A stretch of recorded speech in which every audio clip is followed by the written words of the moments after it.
Why is the world the way it is, and how did it get that way? One book I read in the past year explained more about that question than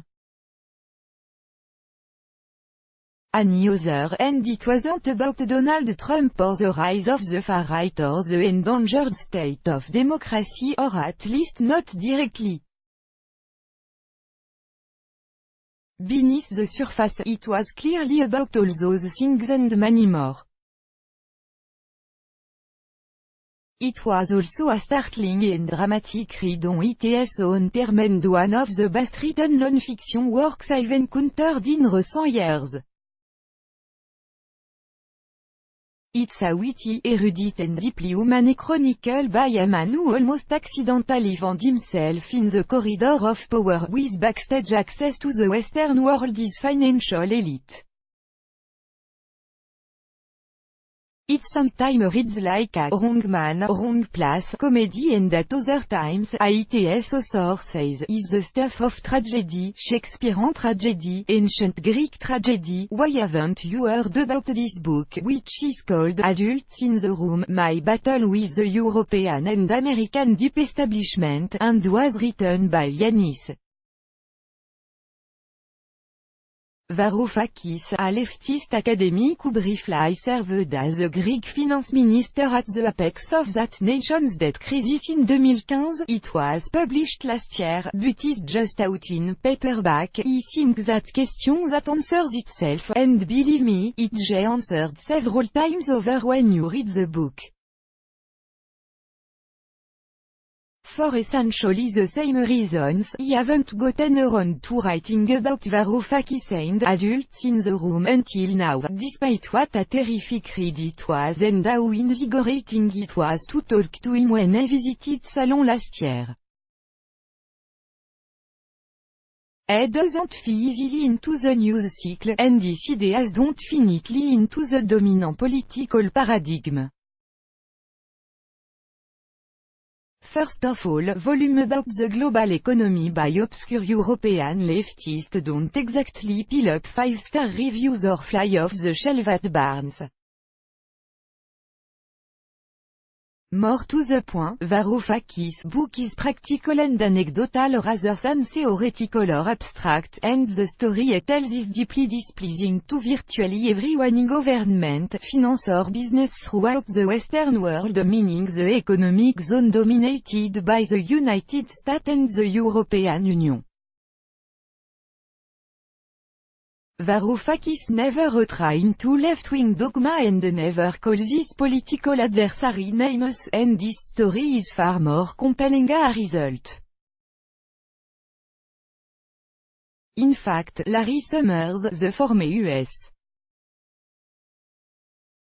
Treasury Secretary and former Harvard president, is one of his mentors and ideological foils throughout the book, and they disagree about nearly everything. You realize how bad things were if someone like Larry Summers is helping someone like me, Varoufakis jokes. In any case, individuals are not the problem, not in the Greek crisis of 2015 in which Varoufakis briefly played a starring role, not in the tide of right-wing nationalism that threatens to tear Europe apart, and not in the Trumpified political climate of the United States. The problem is systematic, not a question of the wrong people being in charge. Varoufakis argues that the entire Western economy has become a massive con game, on a scale thousands or millions of times larger than anything Bernie Madoff could have imagined.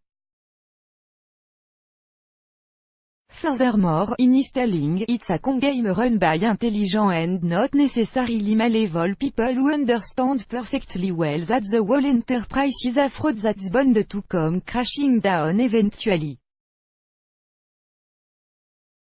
He then knows that to be true because those people told him so, in the kinds of closed-door meeting where the uppermost level of the managerial caste discuss such things. That's where the Greek tragedy enters the Greek tragedy. Those who supposedly control the system have instead become its prisoners. Or to put it another way, pay no attention to the man behind the curtain. If anything, Varoufakis can't resist the human drama. When he asked him whether that was a specifically Greek failing, Elofed but did not deny it. In person he doesn't seem bitter or angry in the slightest, and looks as if he had been sent over by a casting director to play the role of a worldly European intellectual. He's handsome, stylish and self-deprecating, and speaks English with almost no accent. EHASAPH. D. In economics from the University of Essex, and HAS spent much of his career teaching at universities in Britain, Australia and the US, and be powerful. Insider Zoom. Many progressive would be inclined to view a duplicitous villain, like Summers or International Monetary Fund Chief Christine Lagarde, in almost sympathetic terms. His title refers to an infamous remark by Lagarde during the final stage of the Greek crisis in June 2015, when she appeared to dismiss the left-wing government Varoufakis represented. At children, the key emergency is to restore the dialogue with adults in the room. Despite that obvious insult, Varoufakis says he got along well with Lagarde personally. It's neither fair nor accurate, Varoufakis told me during our salon talk conversation last fall, to depict such people as shaming masterminds of the neoliberal economy. Pulling the string from atop capitalism is equivalent of Mount Olympus. What he experienced was people who were neither good nor bad trying to do their best under circumstances not of their own choosing, ASID, and then using neoliberal narrative in order to justify themselves, ex post facto.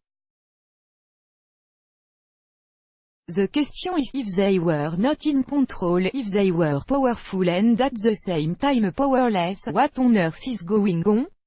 Who is running the shop? Varoufakis says the answer to that question is shrouded in deliberate mystery. He was among the leaders of what he calls the prison break, the Greek people's short-lived attempt to escape from the crushing cycle of debt and fiscal austerity that had starved their welfare state and nearly destroyed their society. A few weeks after Lagarde's adults in the room comment the revolt was over, Varoufakis' Syriza party capitulated to the demands of the IMF and the European Central Bank, which it had specifically promised not to do, and they resigned a finance minister. Varoufakis argues that what happened in Greece is happening to us all, on a different scale, and that it was never about one irresponsible little country whose government spent too much money and whose citizens wanted too much free stuff. It's a long and complicated story about how the world really works, and about the false narrative that gets spun in public to conceal that. I encourage you to watch our entire conversation, embedded below, and even more so, to read Adults in the Room, rather than publishing the entire transcript here. I thought it might be more helpful to summarize the main points. Former Greek Finance Minister Yanis Varoufakis. Former Greek Finance Minister Yanis Varoufakis joint salon to discuss his new memoir, Adults in the Room, My Battle with Europe's Deep Establishment. Varoufakis shares the untold story of Greece's financial crash, what led behind true power, and his continued grassroots effort to bring transparency and democracy to European politics. Democracy has been undermined by the financialization of both the economy and politics. What Varoufakis means here is that during the development of capitalism, first economic power became more important than political power, and then bankers and venture capitalists became more important than old-style business tycoons. It became more profitable, and a greater source of power, to be a financier than to be Henry Ford, a appuit. This change placed politicians in a new relationship to money and power, even progressive, like the Democrat in this country or Social Democrat in Europe, struck a Faustian bargain with financiers instead of playing the role of mediating between labor and capital. Varoufakis said.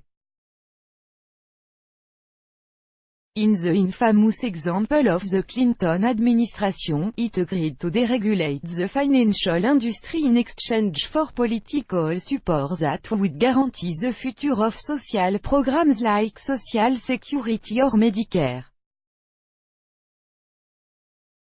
The result was disastrous on many levels. When the bankers on Wall Street, in the City of London, in Frankfurt and in Paris created gigantic pyramids of private money as a result and those collapsed, the politicians in power were clueless. Varoufakis said.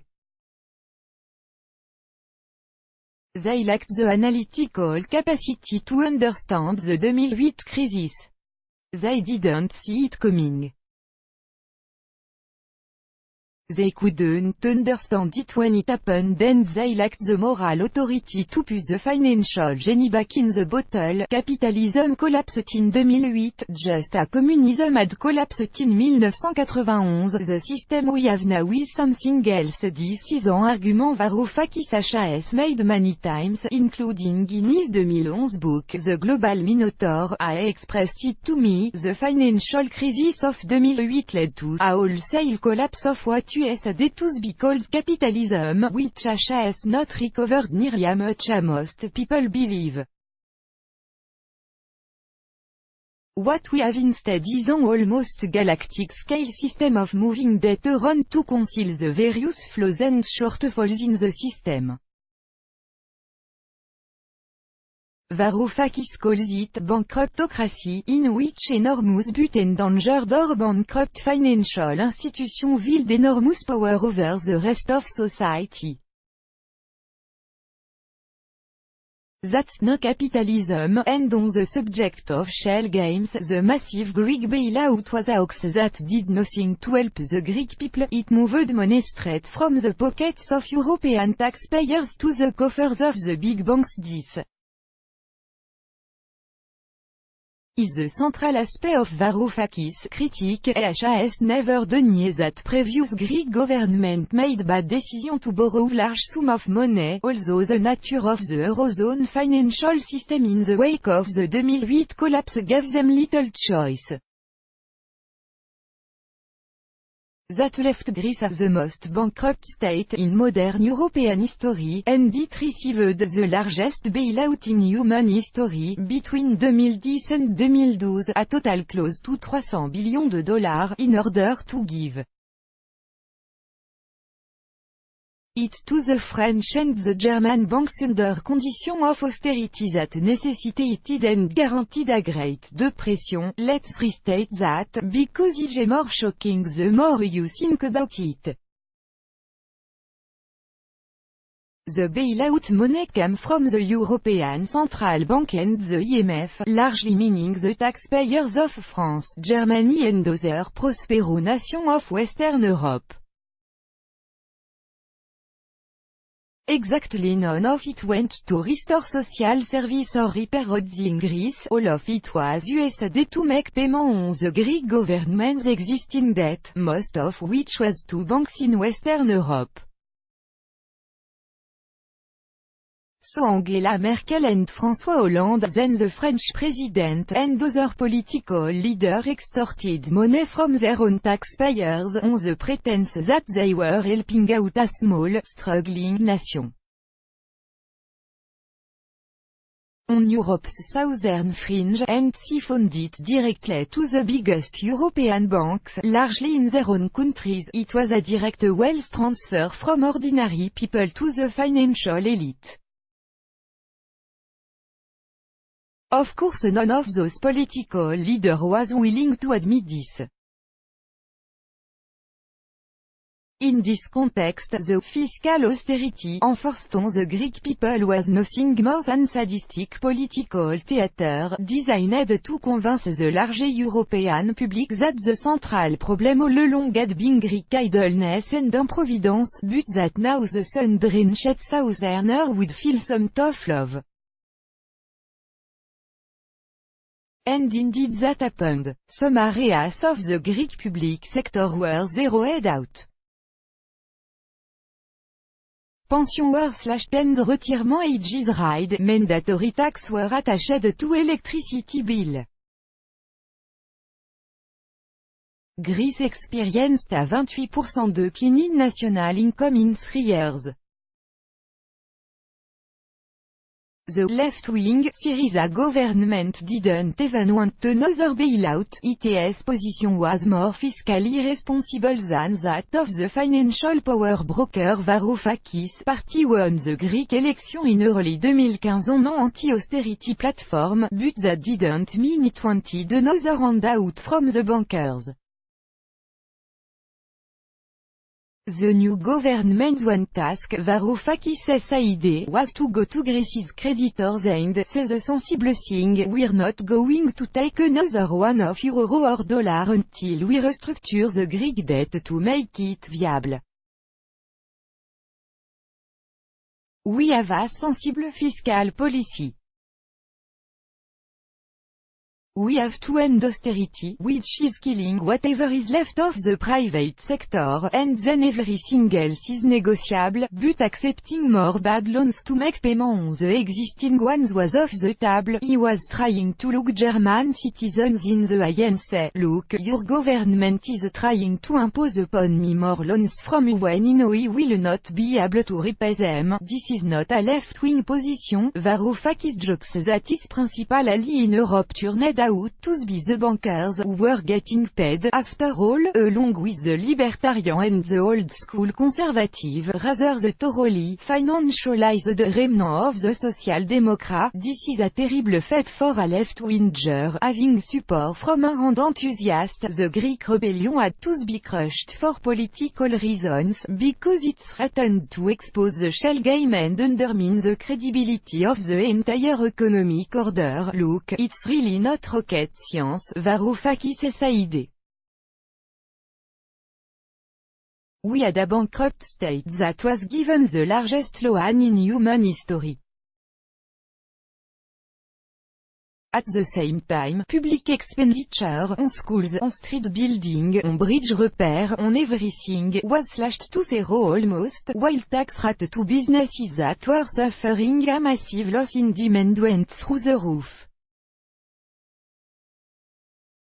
When you do this to an economy and you have a broken banking sector, so banks are not lending even to profitable firms, all you are going to end up with is a permanent depression, which is what happened. Once the European financial powers understood what they had done, ASID, they felt they couldn't afford to extricate themselves from this catastrophic decision, because they had to lie to their own constituencies, the IMF to the various government represented there, the German government to their own members of parliament, the French to their own people. Varoufakis says that in one of their private meetings Christine Lagarde told him, look, you're right in what you're saying, but you've got to understand, we have invested so much political capital in this program that we can't go back. For people like her, I suggest, my duty and the duty of our government was, for Greece and the Greek people to go into a corner and die quietly, and not make noise. That's what they were asking for. What was the cumulative global result of all these processes? Do you really need to ask? Is this where we get back to Trump and Brexit and the rise of authoritarianism and right-wing nationalism around the world? It is.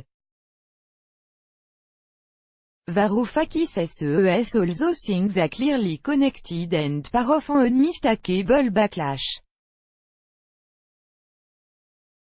After mainstream politicians had cynically transferred those billions of dollars in banking loss onto ordinary people both in America and Europe, magically combining the high taxation of social democracy with the austerity state of free market capitalism, they then pretended to be baffled by what happened next. The political movement that benefited